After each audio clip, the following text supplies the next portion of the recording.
Personne ne l'attendait, mais cet élément pourrait encore plus booster la fin de saison de Vini. De l'autre côté, les mêmes qui ont défendu Kylian il y a quelques mois sont en train de le descendre. Finalement, Valverde pourrait ne même pas être suspendu pour les prochains matchs. Et enfin, personne n'aurait pensé que Trent n'a pas été titulaire pour cette raison. Et avant de continuer la vidéo, si toi aussi t'as déjà pleuré devant un match de Madrid, n'hésite pas à t'abonner, c'est reparti. On est peut-être sur un tournant, la prolongation de Vini au Real Madrid est plus proche que jamais. Papi Pérez lui-même se serait donné comme mission personnelle d'aider Vini à retrouver son meilleur niveau. Il l'aurait toujours soutenu en discutant avec lui avant les matchs et même avant les entraînements. Un doublé face à l'Atlético, un doublé face à City, on a retrouvé le Joga Bonito décisif. Pendant ce temps, Kylian se fait complètement détruire par la presse espagnole. Madrid aurait fini le match à 9 avec le carton rouge de Valverde et sans la présence de Kylian. Hier, c'est même pas la performance de Kylian qui m'a inquiété, mais c'est surtout le fait qu'Arbeloa le fasse rentrer à la place de Pitarch. En parallèle, Madrid va faire appel pour le carton rouge de Valverde. Madrid est convaincu qu'il aurait pris un carton jaune si c'était un autre joueur que Baena au vu de leur précédent. Et enfin, pour ceux qui ne le savaient pas, hier Trent n'a pas été titulaire parce qu'il a été en retard à l'entraînement. Il aurait complètement accepté la décision d'Arbeloa et a présenté ses excuses au coach comme au reste de l'équipe. J'ai hâte de voir comment Arbeloa va intégrer les light-skin Mbappé et Bellingham dans l'effectif. Parce qu'après la sortie de Pitarch, nos ressorties de balles n'étaient pas du tout pareilles. Restez branchés les gars, on s'attrape plus tard pour une autre vidéo. Sinon en attendant, c'était votre gars Silas pour un nouveau Banger. C'est ça de jouer que pour toi, c'est ça d'être égoïste, c'est ça de jouer que pour ta gueule, monsieur Kylian Mbappé. C'est ça de niquer tous les collectifs où tu vas, que ce soit l'équipe de France, le PSG. C'est ça de se croire au-dessus de Lionel Messi et Neymar. Eh bah tu payes et tu te fais critiquer de partout. Et ce que tu montres sur le terrain, c'est catastrophique et c'est dégueulasse. Alors oui, t'as peut-être une quarantaine de buts ou je sais pas combien, dont on va dire un quart, voire un tiers sont des pénaltys, mais ça on va pas en parler maintenant. Mais les gars, Mbappé, c'est catastrophique. Je sais pas si vous regardez les matchs. Et je parle même pas en tant que hater du Real Madrid. Là, je parle en tant juste que passionné de foot. C'est dégueulasse à regarder jouer. Regardez juste ce que certains de la presse ils ont dit sur lui. Kylian Mbappé se fait démolir par la presse espagnole après son entrée face à l'Atlético. C'est dommage qu'il ait terminé avec 9 joueurs sans Valverde et sans Mbappé. Arbeloa a presque perdu la Liga en mettant Mbappé. Ça, c'est selon Josep Pedrerol sur El Chiringuito TV. Et regardez juste Thomas Roncero, éditorialiste au Diario As, ce qu'il a dit. Il est entré en jeu pendant 25 minutes et n'a rien fait d'autre que flâner sur la pelouse du Bernabéu. Mais c'est réel en fait. Tu te demandes des fois qu'est-ce qu'il fait sur le terrain. C'est quoi son ambition au moment où il fout de la pelouse. T'as un potentiel, hein, même si je t'aime pas. On sait que t'es bon, tu cours vite, t'as une bonne finition. Mais pourquoi tu niques tous les collectifs où tu vas? Je sais pas, je comprends pas.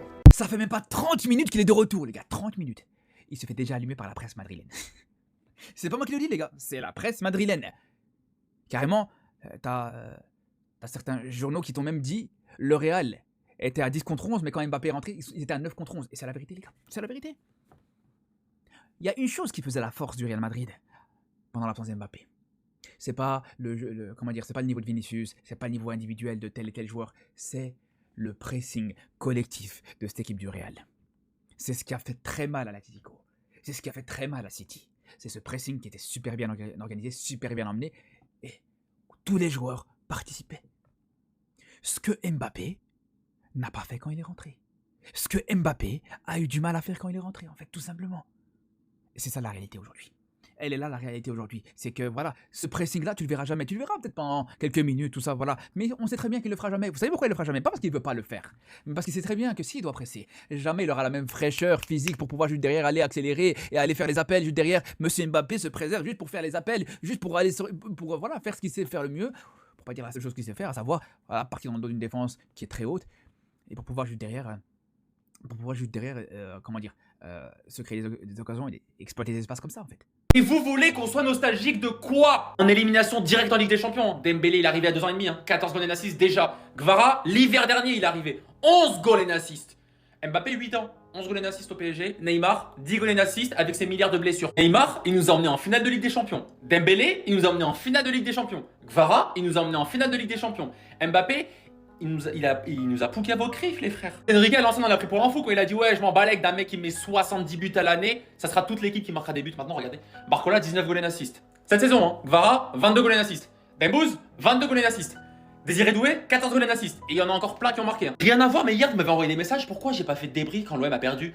Ils perdent toutes les semaines. J'ai plus d'inspiration. Je vais pas dire les mêmes blagues à chaque fois. Bon, c'est fini. Leur saison, elle est claquée. C'est terminé pour eux. Il y aura pas de Ligue 1, pas de Coupe de France, pas de Ligue des Champions. Ils arriveront même pas à se qualifier en Ligue des Champions. C'est mort. En parlant de Ligue des Champions, il n'y a pas que le PSG qui veut un report. Il y a Strasbourg aussi qui ont demandé le report de leur match de Ligue 1 pour préparer leur quart de finale de Coupe d'Europe. Ben oui, parce qu'il y a que Paris et Strasbourg qualifiés en Coupe d'Europe. Le reste. Un Liverpool qui est inquiet de voir le PSG bénéficier d'une pause entre le match aller et le match retour. Commencez pas à partir en courant. On vous a même pas tapé. Pep Guardiola a manqué de respect au Real Madrid. Ses déclarations, elles font le tour de l'Espagne. On va voir ce qu'il a dit. Bon, forcément, Pep Guardiola, on sait que c'est un Catalan, on sait que c'est un supporter du Barça, donc il ne porte pas le Real Madrid dans son cœur. En plus de ça, le Real Madrid l'a quand même très souvent éliminé en Ligue des Champions ces dernières années. Et là, il a encore en quelque sorte manqué de respect au Real Madrid. On lui a demandé quelles sont, selon lui, les 3 meilleures équipes du moment. Et voici ce qu'il a répondu. Arsenal, Bayern Munich et FC Barcelone. Donc selon lui, le Real Madrid n'est pas dans les 3 meilleures équipes du moment. Le PSG non plus, d'ailleurs, voilà, c'est aussi à signaler qu'il n'a pas parlé du PSG. Donc voilà, je vous mets une source, le journal Sport, mais bon, de toute façon, c'est pas une information, c'est Pep Guardiola qui a parlé. Et en Espagne, les gens, ils considèrent que c'est un manque de respect au Real Madrid. Moi, personnellement, je suis pas forcément de cet avis. Actuellement, je mettrai pas le Real Madrid dans un top 3 européen. Le Barça, je sais pas si je les mettrai non plus, hein. À vrai dire, je mettrais peut-être le PSG à leur place, mais en tout cas, en Espagne, les propos de Guardiola sont considérés comme un manque de respect au Real Madrid. Donc voilà, il y a beaucoup de supporters du Real Madrid qui disent tout simplement que Pep Guardiola, eh bien, c'est tout simplement un petit rageux. Voilà, moi, je suis pas forcément de cet avis, je vous rapporte ce qui se dit dans les médias madrilènes. En tout cas, si toi t'es supporter du Real Madrid ou d'un autre club, tu peux me répondre aussi. Est-ce que selon toi, le Real Madrid est dans le top 3 des équipes en Europe en ce moment? Oui ou non? Voilà, moi je t'ai dit que selon moi, ce n'est pas le cas. Donne-moi toi ton avis en commentaire et si tu veux être au courant de toute l'actu du Real Madrid, je t'invite à t'abonner. Pour l'équipe contre toute attente, je pense qu'il faut qu'on parle des travaux d'Alvaro Arbeloa au sein de la Casablanca. Il a battu José Mourinho 2 fois, Pep Guardiola 2 fois et Diego Simeone. Là où a échoué son prédécesseur Xabi Alonso, lui il a réussi. Une défaite contre Manchester City, comme je vous l'ai dit, il gagne 2 fois. Une défaite face au Celta, lui, il gagne face au Celta. Une défaite face à Elche, lui, il gagne face à Elche. Une grosse défaite, une humiliation face à l'Atlético, et lui, il réussit à remporter le match d'hier 3-2.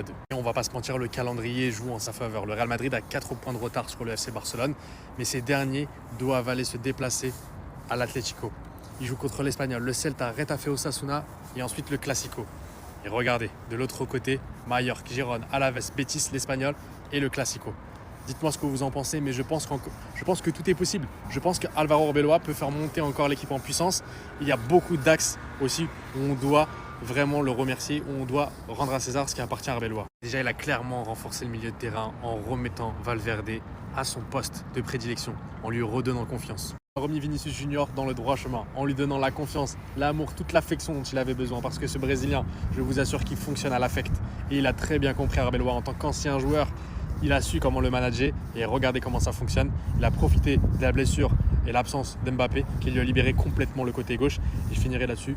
Je pense que pour le retour de Kylian Mbappé, il faut le mettre sur le côté droit. Comme ça, Vinicius a sa liberté sur le côté gauche et mettre un attaquant, un vrai numéro 9 en pointe. Dites-moi ce que vous en pensez l'équipe, mais c'était les travaux d'Arbeloa et c'est loin d'être terminé. Il y a un joueur du Real Madrid qui a honte de son comportement et il s'est excusé auprès d'Arbeloa et du reste des joueurs. On va voir ça tout de suite. Encore des informations assez intéressantes qui sortent en Espagne après la belle victoire du Real Madrid dans le derby madrilène. Et on apprend qu'il y a un joueur de l'équipe, qui est quand même un joueur relativement important, qui a eu honte de la façon dont il s'est comporté et il s'est excusé. Ce joueur, c'est Trent Alexander-Arnold. Alors rassurez-vous, il n'a rien fait de grave, mais vous avez vu qu'hier, il était remplaçant, tout simplement parce qu'il est arrivé en retard à l'entraînement la semaine dernière. Donc Arbeloa a tout simplement décidé de le punir en mettant Carvajal à sa place. Et comme l'explique Defensa Central, le latéral anglais s'est tout simplement excusé auprès de son coach et aussi de ses coéquipiers. Il a eu honte d'être arrivé à l'entraînement et donc il a tenu à s'excuser. Voilà, moi personnellement je trouve que c'est pas si grave que ça. Voilà, en plus ça peut arriver, il peut avoir un problème dans sa vie perso. Mais bon, en tout cas, Trent Alexander-Arnold, il a tenu à demander pardon aux coéquipiers et au staff technique d'Arbeloa. Et ça montre quand même que Trent Alexander-Arnold, eh bien, malgré ce petit retard, eh bien, c'est quand même un joueur professionnel et consciencieux. Donc voilà, ça va rester au rang de simples anecdotes. Après, voilà, faudra pas que ça se reproduise à l'avenir parce que sinon, là, ça risque quand même de commencer à chauffer un peu pour lui. D'ailleurs, si t'es fan du Real Madrid, qui doit être titulaire en tant que latéral droit selon toi? Trent Alexander-Arnold ou Dani Carvajal? Réponds-moi en commentaire. Moi, à la base, j'aurais dit Carvajal, mais bon, vu le niveau de Carvajal en ce moment, je vais quand même dire l'anglais. Donne-moi ton avis, toi, en commentaire. Et si tu veux être au courant de toute l'actu des Merengues, je t'invite à t'abonner. Les journalistes du FC Barcelone, les gars, pour eux, ça passe pas ce qui s'est passé lors du match hier Real Madrid-Atlético quand Fede Valverde a pris le carton rouge. Donc c'est surréaliste, Munera Montero, donc l'arbitre du match, a passé plus de 2 minutes à expliquer le carton rouge à Valverde. Ensuite, il est allé l'expliquer à Arbeloa également. Les arbitres ont peur de les contrer. Il ne leur manquait plus que des excuses. Donc voilà, par rapport bien sûr à ce fait de jeu hier.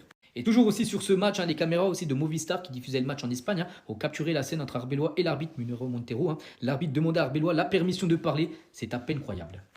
Toute autre chose, les gars, on va parler cette fois-ci du Galatasaray avec Victor Osimhen qui s'est blessé il y a quelques jours face à Liverpool. Et c'est officiel, Osimhen va être opéré suite à une fracture du bras survenue face aux Reds. Il devrait manquer entre 4 et 6 semaines de compétition. On lui souhaite bien sûr un très bon rétablissement. Et on finit les gars, vu qu'actuellement on est en trêve internationale, n'oubliez pas les groupes du mondial, voici tous les groupes du groupe A jusqu'au groupe L. A noter les gars qu'il y a encore 6 équipes qui peuvent se qualifier parce que là oui, à la trêve internationale, beaucoup d'équipes là vont jouer des matchs amicaux, mais il y a des équipes qui vont jouer les matchs de barrage bien sûr pour figurer bien sûr dans un de ces groupes là.